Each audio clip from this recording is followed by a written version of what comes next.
Jangan lupa tekan tombol subscribe, like, comment, and share. Kita akan bercerita tentang The Penthouse 2 episode 1. The Penthouse 2 episode 1 ini dimulai dari Sojin yang sedang mengadakan konser di New York. Namun keberadaannya di New York tidak ditemani oleh Ketua Jo dan Tae karena JNT tengah sibuk mempersiapkan konser Sojin di Korea untuk bulan depan. Sojin merasa kesepian di konser tersebut tanpa ada teman dekat. Lalu dia minum sendiri sampai mabuk. Saat Sojin akan masuk ke kamar penginapannya, dia hampir terjatuh dan ditahan oleh seseorang. Wah, ternyata itu adalah mantannya, yaitu Dr. H, yang tidak lain adalah mantan suaminya. Selama 2 tahun terakhir mereka sudah bercerai dan tidak bertemu. Sojin bertanya, apakah Dr. H masih jomblo? Dengan tidak berpikir panjang, Dr. H menggendong Sojin dan mengantarnya ke kamarnya. Terjadilah nostalgia hubungan suami istri di antara mereka. Jo dan Tae yang punya mata-mata di mana-mana sampai ke New York mendengar kabar tentang Sojin dan Dr. H yang sedang bernostalgia. Keesokan harinya Dr. H dipukuli dan diikat kemudian dilempar ke laut oleh anak buahnya Jo dan Tae. Setibanya di rumah, Sojin mendapati anaknya Eunbyul akan berangkat ke sekolah. Eunbyul pura-pura baik pada ibunya, padahal dia mengetahui rahasia kematian kakeknya yang dibunuh oleh Sojin. Wah, di ruang tamu, Sojin mendapatkan kado yang berisi bunga melati dan foto dirinya yang sudah dicoret-coret dan terlempar surat ancaman. Sojin mengatakan kepada Jo dan Tae bahwa itu perbuatannya Oh Yeon-hee yang tidak lain adalah mantan teman sekolahnya dulu. Tapi Jo dan Tae mengatakan itu bukan Oh Yeon-hee dan Jo dan Tae menenangkan Sojin sambil memijatnya dan bertanya, ada kejadian apa saat di New York? Sojin berbohong, padahal Jo dan Tae mengetahui kejadian nostalgia mereka. Pemeran selanjutnya adalah pengacara Lee yang sedang caper kepada masyarakat agar mendapat simpati sebagai anggota dewan dengan cara berpura-pura mogok makan demi membela rakyat.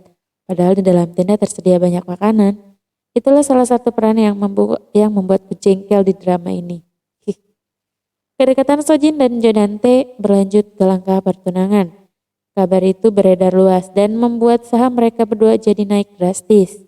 2 perusahaan besar akan bersatu, yaitu J Holding dan Yayasan Cheon.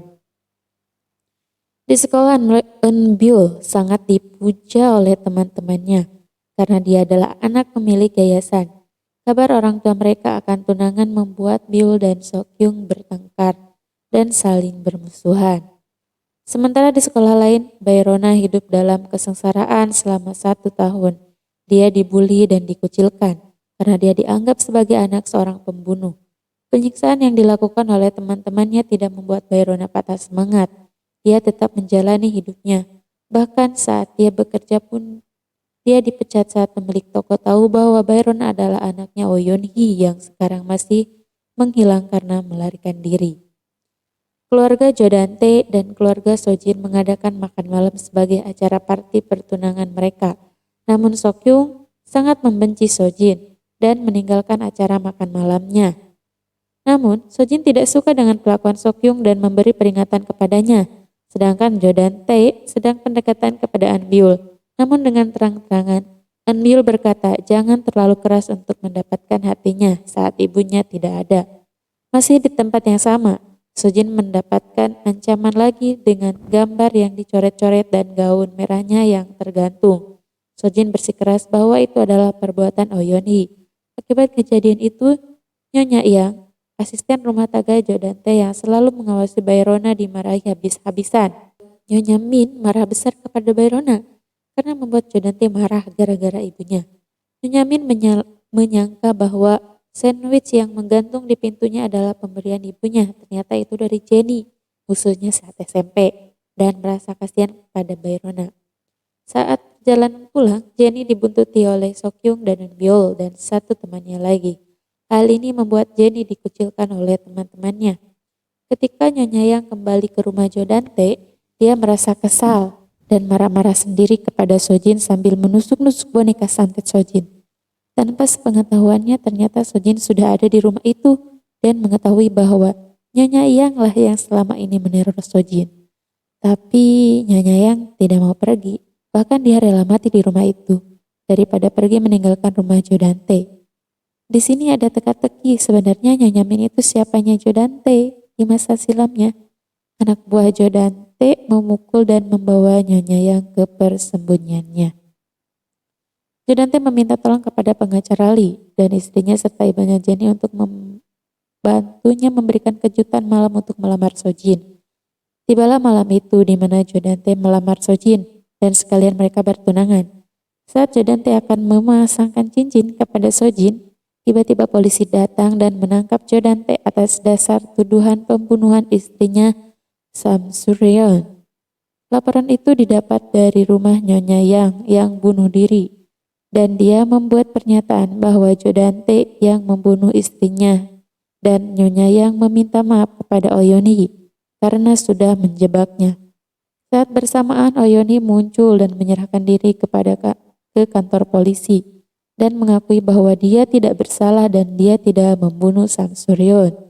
Jodante berdiskusi dengan komisaris polisi di sana dan membuat strategi bagaimana caranya agar Jodante lolos dari tuduhan itu, yaitu dengan cara menjadikan Nyonya Yang sebagai tersangka utama.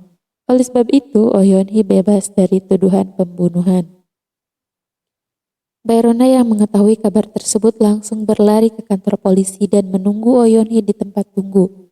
Momen mengharukan ini berhasil membuat tangisan penonton terseduh-seduh. Mereka berpelukan dan mencurahkan semua kerinduannya selama 2 tahun ini. Oyonhi yang selama ini diam-diam memperhatikan dan menjaga Bayrona dari kejauhan. Ternyata kejadian ini dimulai saat Nyonya Yang menjebak Bayrona agar datang ke kosan Nyonya Yang dan Bayrona hampir terbunuh. Oyonhi menyelamatkan Bayrona, tapi Oyonhi juga hampir celaka oleh Nona Yang. Kemudian dia diselamatkan oleh Logan Lee. Ternyata selama 2 tahun terakhir ini, Oyonhi dirawat dan kerjasama dengan Logan Lee. Saat melihat Logan Lee, Nona Yang langsung meminum obat untuk bunuh diri. Dan dia tidak terselamatkan. Dengan ketangkasannya, Logan Lee mengambil keuntungan dari kejadian ini. Dia membuat tulisan pernyataan dari Nona Yang bahwa Jodante yang telah membunuh istrinya dan Nona Yang meminta maaf kepada Oyonhi. Tulisan tersebut ditulis menggunakan alat yang bisa mengcopy paste dari tulisan tangan agar terlihat sama. Oyonhi dan Bayrona hidup bersama lagi dan mereka terbebas dari buronan dan memutuskan pergi ke luar negeri. Sedangkan Sojin yang tengah bersantai dengan Jodante tidak bisa melupakan saat-saat kemarin bernostalgia dengan mantan suaminya. 3 bulan kemudian, acara pertunangan resmi Sojin dan Jodante dilaksanakan di luar gedung yang bersalju dan berada di pinggir pantai. Terjadi kekonyolan saat acara tersebut berlangsung. Lagi-lagi, kekacauan terjadi saat Jodante akan memasangkan cincin tunangannya kepada Sojin. Tiba-tiba angin kencang menghancurkan properti dan hidangan di acara tersebut. Ternyata itu adalah angin yang berasal dari baling-baling helikopter yang mendarat di depan mereka.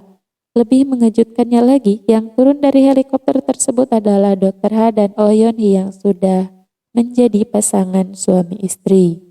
Kemudian episode 1 ini bersambung.